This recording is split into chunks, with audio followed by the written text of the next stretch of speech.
Informasi pertama, Saudara Dewan Perwakilan Rakyat Aceh kembali menunda rapat paripurna terkait penyampaian rancangan KUA dan PPAS tahun 2024. Ketidakhadiran kembali PJ Gubernur Aceh Ahmad Marzuki memaksa rapat paripurna tersebut kembali ditunda untuk kedua kalinya.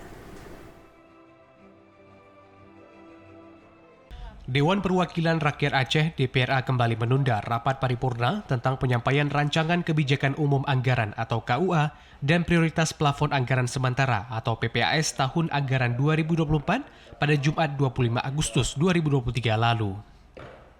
Ketidakhadiran kembali PJ Gubernur Aceh Ahmad Marzuki maupun perwakilan pemerintah Aceh memaksa rapat paripurna kembali ditunda. Rapat paripurna ini merupakan jadwal kedua yang ditetapkan DPRA pasca sebelumnya pada Senin 21 Agustus lalu ditunda karena ketidakhadiran PJ Gubernur Aceh. Sejumlah peserta rapat mempertanyakan ketidakhadiran kembali PJ Gubernur Aceh, antara lain Ketua Fraksi PPP Ihsanuddin MZ. Dirinya amat menyayangkan ketidakhadiran PJ Gubernur Aceh di forum rapat tersebut. Sementara itu, Ketua Komisi 1 DPR Aceh, Iskandar Usman Al-Farlaki, juga mempertanyakan alasan mengapa Kepala Daerah Aceh tidak dapat menghadiri rapat paripurna tersebut.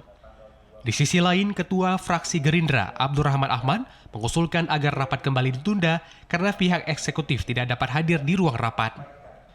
Pasca mendengar masukan dari beberapa anggota Dewan, Wakil Ketua DPR Aceh Safarudin yang memimpin rapat paripurna memutuskan untuk kembali menunda rapat tersebut pada Senin 28 Agustus 2023 mendatang. Tim Liputan TVRI Aceh melaporkan.